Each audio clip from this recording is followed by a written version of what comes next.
विषय गणित प्रश्नावली 6.3 इसके बेसिक के बारे में थोड़ी सी बात करेंगे हम कि इस प्रश्नावली में क्या बताया है। जैसे समझते हैं थोड़ा, जैसे कोई संख्या है, ये एक है तो एक का वर्ग मतलब एक को स्क्वायर करेंगे तो एक का स्क्वायर करेंगे या एक को एक से गुणा करेंगे तो क्या आएगा, एक आएगा। तो अतः हम क्या कह सकते हैं कि अतः एक का वर्गमूल, एक का वर्गमूल क्या है, एक है। ठीक है, दोबारा देखो इसको, जैसे ही मैं लिखता हूँ यहाँ दो, ठीक है, तो हम दो का करेंगे वर्ग, वर्ग का मतलब दो की स्क्वायर करेंगे या दो को दो से गुणा किया, तो दो को दो से गुणा किया तो क्या आया, चार आया। तो हम अतः हम क्या कह सकते हैं, इसका मतलब यह है कि जो ये चार है, चार चार का वर्गमूल, इस चार का वर्गमूल क्या होगा, दो होगा। तो चार का वर्गमूल क्या है, दो है। ठीक है, इसी प्रकार हम करते हैं तीन, तो तीन का स्क्वायर, तीन को तीन से गुणा किया नौ, तो अतः हम कह सकते हैं कि नौ का वर्गमूल, नौ का वर्गमूल क्या होगा, तीन है।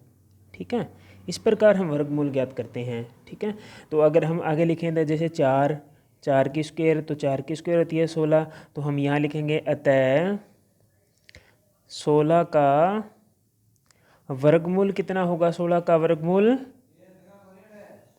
चार होगा। इसी प्रकार अगर मैं लिखूं पाँच की स्क्वायर होता है 25, तो हम लिखेंगे अतः 25 का वर्गमूल, 25 का वर्गमूल क्या होगा, पाँच है। ठीक है, इस प्रकार निकाल सकते हैं। इसी प्रकार देखो यहाँ लिखता हूँ मैं छः, छः की स्क्वायर मतलब छः को छः से गुणा करना, उसको छः की स्क्वायर बोलते हैं। ठीक है, तो छः की स्क्वायर कितनी होती है, 36। तो हम अतः क्या कहेंगे, अतः 36 का वर्गमूल बराबर कितना होगा, 36 का वर्गमूल कितना होगा, 6। इसी प्रकार 7 का वर्ग क्या होगा, 49, तो हम लिखेंगे अतः 49 का वर्गमूल कितना हो जाएगा, 7 हो जाएगा। ठीक है, इसी प्रकार मैं लिखता हूँ अगर 8, 8 की स्क्वायर होती है 64, तो 64 का वर्गमूल कितना हो जाएगा, 8 है 64 का वर्गमूल। ठीक है, इसी प्रकार 9 का वर्ग मैं लिखता हूँ 81, तो यहाँ लिखेंगे 81 का वर्गमूल कितना है, 9 है। और इस प्रकार जैसे 10 का वर्ग किया मैंने, तो 10 का वर्ग क्या होता है, 100, तो हम कहते हैं अतः क्या होगा, 100 का वर्गमूल 10 है। इस प्रकार हम इनका वर्गमूल ज्ञात करते हैं।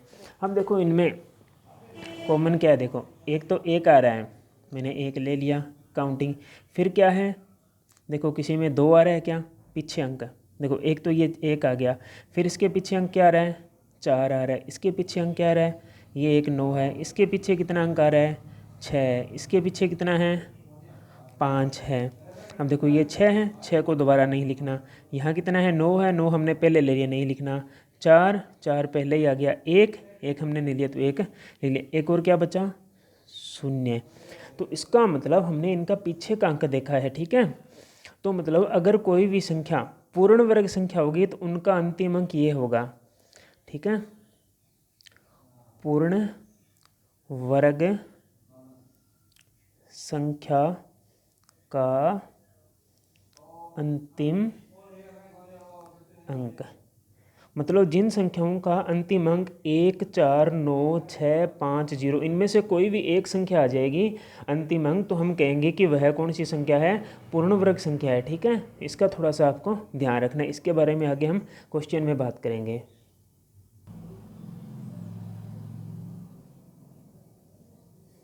क्वेश्चन नंबर 1 दे रखा है, निम्नलिखित संख्याओं के वर्गमूल ज्ञात करने में इकाई अंक की संभावना क्या।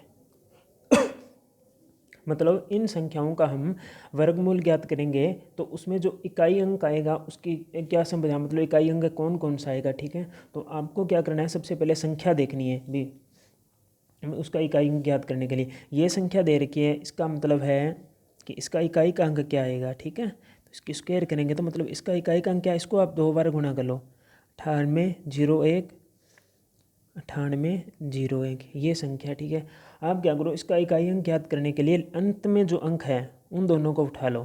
तो यहाँ लिखो इकाई अंक, इकाई अंक। इकाई अंक क्या होगा, जो अंतिम अंक है, इधर अंतिम अंक क्या है 1 है, इधर अंतिम अंक क्या है 1 है, तो दोनों को गुणा कर दो तो इसका इकाई अंक क्या हो जाएगा 1 हो जाएगा, जो उनका गुणा आएगा वो इकाई अंक हो जाएगा। इस प्रकार दूसरी संख्या दे रखी है हमारे पास में, देखो 99,856। ठीक है, इतनी बड़ी संख्या है। ठीक है, घबराने वाली बात नहीं है। इसको इस प्रकार एक बार आप इस प्रकार 2 बार गुणा में लिखो इसको। ठीक है,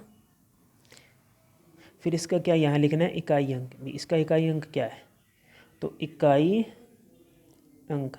इकाई अंक कैसे ज्ञात करते हैं, अंतिम अंक क्या है पहली संख्या का 6, इसका अंतिम अंक क्या है 6 है, दोनों को गुणा किया कितना आया 36। अब 36 का इकाई अंक क्या है 6 है, तो इसका इकाई अंक क्या हो जाएगा 6 हो जाएगा, इस पूरी संख्या का इकाई अंक। ठीक है,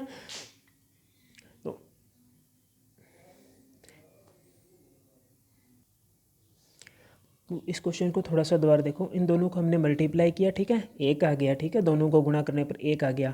ठीक है, तो इसने क्वेश्चन में कहा है कि वर्गमूल ज्ञात करने पर संभावित संभावना क्या होगी। ठीक है, तो 1 आने की क्या क्या संभावना है, इसके लिए मैंने आपको सबसे पहले वर्ग करवाया था, थोड़ा सा उसके ऊपर थोड़ा सा ध्यान देते हैं।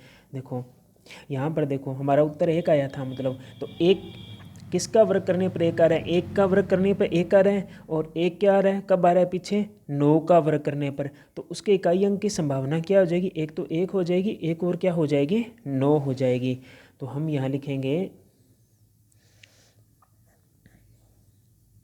यहाँ पर इकाई अंक की संभावना बराबर 1 व 9।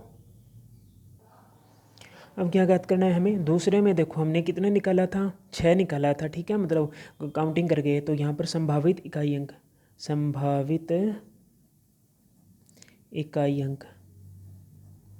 अब देखो ये टेबल ये आपको मैंने शुरुआत में करवाई थी, इसमें देखो 6 किसके पीछे आ रहा है, एक तो 6 के पीछे 6 का वर्ग करेंगे 36, और 6 कहाँ आ रहा है इसमें, ये देखो 4 का वर्ग करने पर क्या आ रहा है 16। तो इसमें संभावना क्या हो जाएगी, एक तो 4 हो जाएगी, एक और क्या हो जाएगी 6 हो जाएगी। ठीक है, इसी प्रकार हम आगे वाला क्वेश्चन करते हैं, क्वेश्चन नंबर 3। तो इसमें क्या है, ये संख्या दे रखी है। ठीक है, तो हमने लिख लिया संख्या को, अंतिम अंक को उठाया।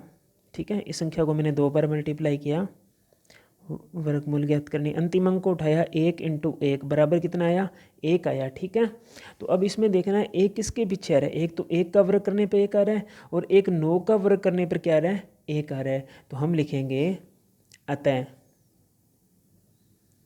संभावित इकाई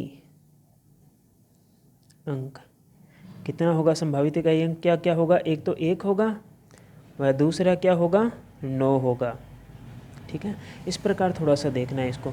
आगे वाला क्वेश्चन देखते हैं हम, ये पूरी संख्या दे रखी है। ठीक है, तो पूरी संख्या को उठाया, 2 बार इसको मल्टीप्लाई किया वर्गमूल ज्ञात करने के लिए, गुणा किया मतलब। ठीक है, और इसका अंतिम अंक उठाया, इसका भी 5 इसका भी 5, तो 5 × 5 बराबर कितना आया 25। 25 में देखो क्या है 5 है। अब देखो किसके पीछे 5 आ रहा है, ये इस पूरी टेबल में हमें देखो एक के इसके पीछे 5 नहीं, 5 नहीं, यहाँ क्या रहा है 5, तो एक ही है 5, आगे तो देखो 5 आ नहीं रहा। तो अतः संभावित इकाई अंक, संभावित इकाई अंक कितना हो जाएगा 5। इन क्वेश्चनों को करने के लिए, इकाई अंक को करने के लिए ये आपको थोड़ा सा याद रखना पड़ेगा, इसमें क्वेश्चन ये टेबल आपको वर्ग वाली। ठीक है, बिना गणना किए वह संख्या बताइए जो वास्तव में पूर्ण वर्ग नहीं है। इनमें से जो संख्या है ये हमें बतानी है कि इनमें से कौन सी संख्या है जो पूर्ण वर्ग नहीं है। तो इसके लिए मैंने शुरुआत में आपको थोड़ा सा बेसिक में बताया था कि पूर्ण वर्ग संख्याओं की क्या खासियत होती है, उनके मतलब इकाई अंक क्या होते हैं। ठीक है, तो ये इस टेबल में देखो 1 4 9 6 5 6 9 4 1 0, ये जिन संख्याओं के पीछे होंगे वो क्या होगी, पूर्ण वर्ग संख्या होगी। ठीक है, और जिनके पीछे ये अंक नहीं होंगे वो पूर्ण वर्ग संख्या नहीं होगी। ठीक है, तो इनको मैं यहाँ पर लिख देता हूँ एक बार। देखो यहाँ पर लिख देते हैं वर्ग संख्याओं के इकाई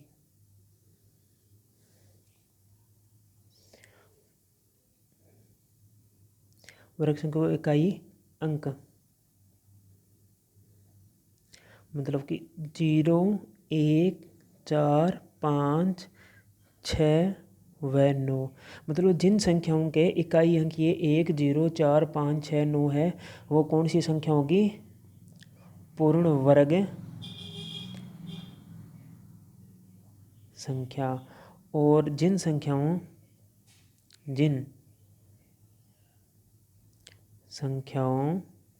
के इकाई अंक 2 3 7 8, जिन संख्याओं के अंक 2 3 7 8 है वह पूर्ण वर्ग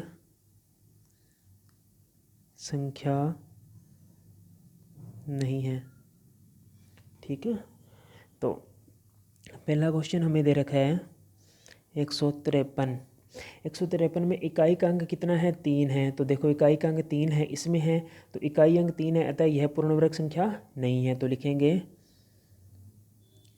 इकाई अंक 3 है अतः पूर्ण वर्ग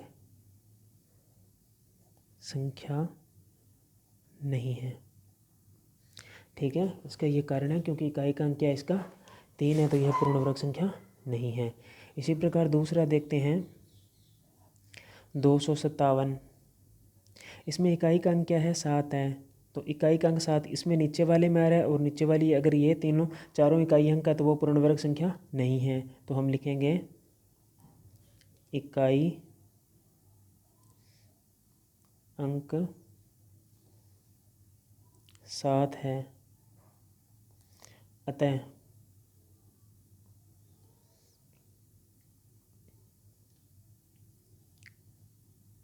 पूर्ण वर्ग संख्या नहीं है।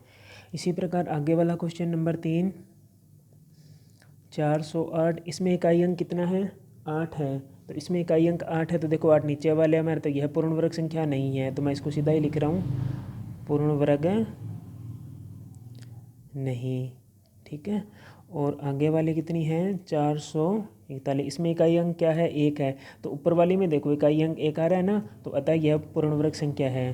तो लिखना इकाई अंक बराबर 1 अतः पूर्ण वर्ग संख्या